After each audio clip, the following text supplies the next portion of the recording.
next guest, she is also active volunteer as well, but she worked for oil and gas industry for 20 years. And she helped people. She recognized as a community builder by YWCA for Canada 150. She is our Minister of Community and Social Services. Welcome, Honorable Rajan Sawhney.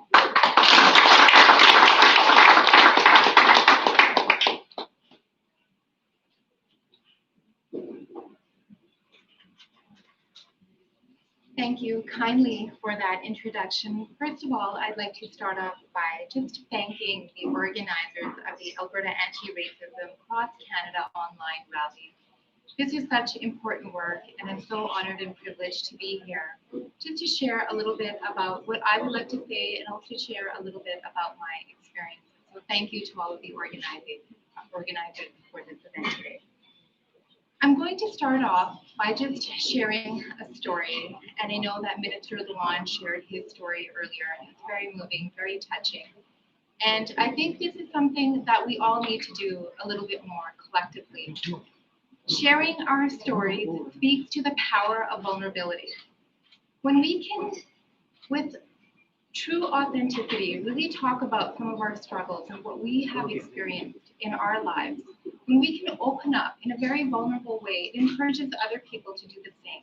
And that's when we have true, meaningful dialogue. So my parents immigrated to Canada in the late 60s. I was born in the 70s. When my father first came to this country, he was an educated man. He unfortunately was not able to find employment because it was too difficult for him. He had a young family that he was raising at the time, and there were barriers. Those barriers are what we call systemic racism today. My mother has a grade 10 education, and she's a strong, strong woman, and she's done so well for herself. When I was younger, I often accompanied her to places as her interpreter, to the bank, to the schools, and it's really difficult for me to see how she was treated. That is what overt racism is, and a bit of systemic and institutionalized racism as well. And I won't get into those definitions because Stephen did such a great job in defining exactly what those are. So my story is I'm a born and raised Calgarian. I grew up here, and when I was younger, I was subjected to all kinds of racial abuse. It was unbelievable when I think about it now because my children don't experience that. But when I think about what my brother went through, and my brother is 4 years older than I am, and I cannot even talk about his story because, quite frankly, it would make me cry. So I'll just focus on my own story. I was called Packy on a regular basis, and I used to come home and tell my dad, like, why are they calling me that? I was born here, you're from India. And he said, you know what?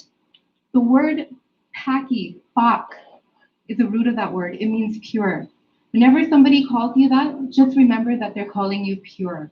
And I remember that, and it got me through some of those difficult times. I also remember vividly going on a bike ride one day. I just bought a new bike. My parents had picked it up for me, and I was probably in my early teens at the time, and I was riding in a neighborhood close by, and there was a group of young teenagers with their parents. I was riding by them, and they said a few words to me, and one of the teenagers kicked the tire, and I fell off my bike. And I don't know if this happens with any of you, but do you remember like when you get hurt when you're a kid, and you go home and you tell your parents and they get mad at you because you got hurt? Has anybody had that experience? Well, I was afraid to go home and tell my parents, but I had a cracked collarbone.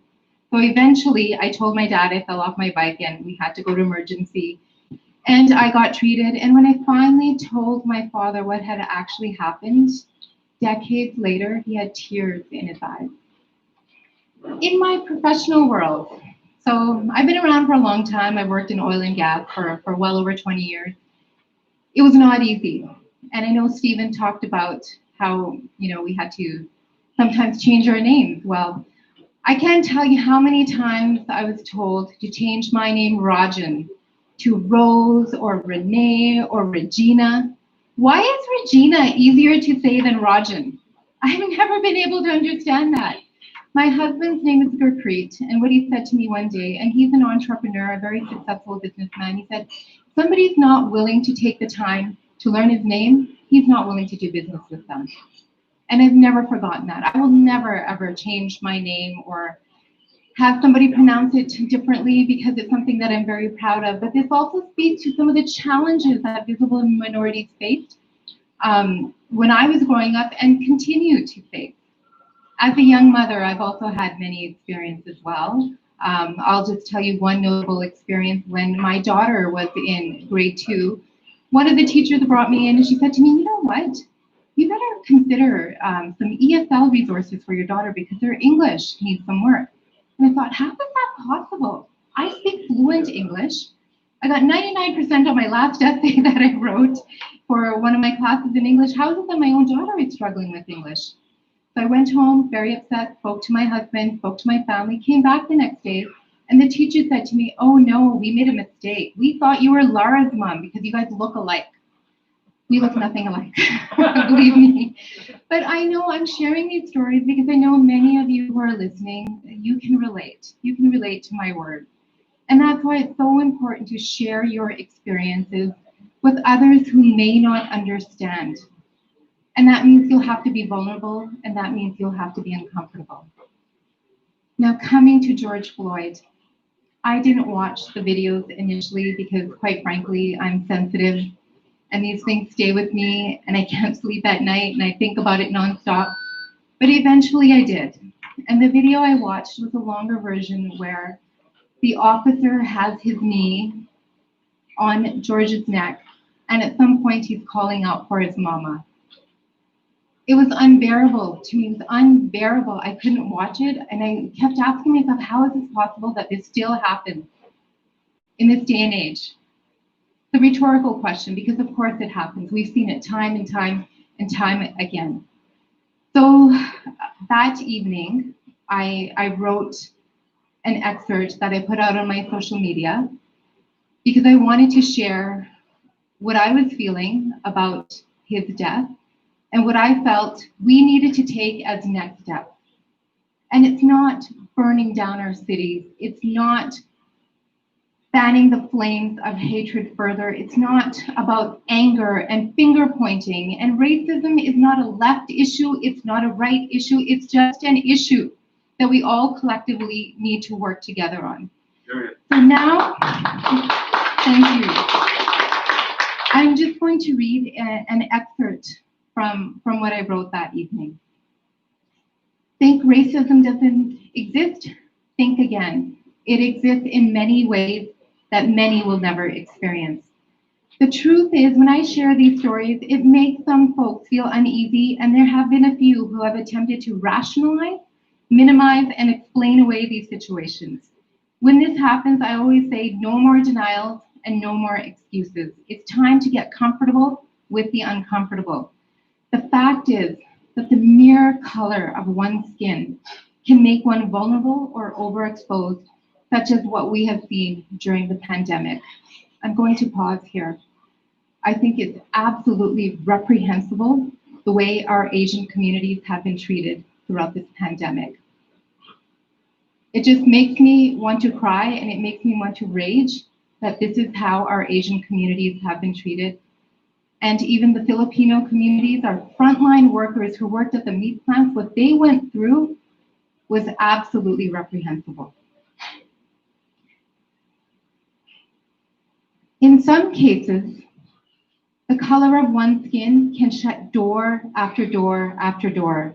And as we have witnessed, it can also result in the loss of life. So as we move forward, without easy answers or solutions to address the impacts and prevalence of racism, I will offer one immediate measure, and that is to start listening. Listen to hear without reservation. Listen to understand without judgment. Listen to develop greater empathy, and listen to validate the experiences of others, because those who have experienced racism have grievances, and we need to let them express their pain. Listening also means that we, all of us, we must question our own assumptions about others and shed our unconscious biases. Question them, deconstruct them, and do away with them altogether with greater clarity and focus. As I always tell my children, people are more than just their gift wrapping. Look beyond the gift wrapping. If you want to have a meeting of the minds, you have to make the effort and you have to take those steps. Finally, for those who have privilege, acknowledge it and participate in removing barriers. Privilege, white or otherwise, does exist, and this privilege can blind us to the plight of others. Those who have roamed the corridors of power in Canada in the days of the past, whether deliberately or not, laid the foundation for inequalities that we recognize exist even today. We Canadians often proclaim that we are a tolerant society. That's positive, but it's not enough. In my mind, there's a huge difference between tolerance and acceptance. For us to be fully accepting of our diversity, we must have a clear-eyed assessment of how our past has shaped our present. Recognizing this is the first step, and I, and along with my government colleagues, have been placed by the people in a position of being able to affect change. I will summon all of my experiences, including the harsh and difficult ones I related to you, to inform me daily that the job is not complete and much more needs to be done. I'm just going to end by saying that our Premier, the Honourable Jason Kenney, has done more for advancing multiculturalism and diversity and race relations than any other politician in all of Canada. I have said this to him before, and I'm going to say it to him directly again today. A profound thank you for all that you have done and all that you will continue to do for not just Canadians, not just for Albertans, but I think for people across the globe. Thank you once again for this opportunity. Thank you, Minister Ahir, for your strength and your conviction. You motivate me every day. Thank you, Minister Luan. Minister Pon, thank you for all your grace and all your strength. Thank you, everyone.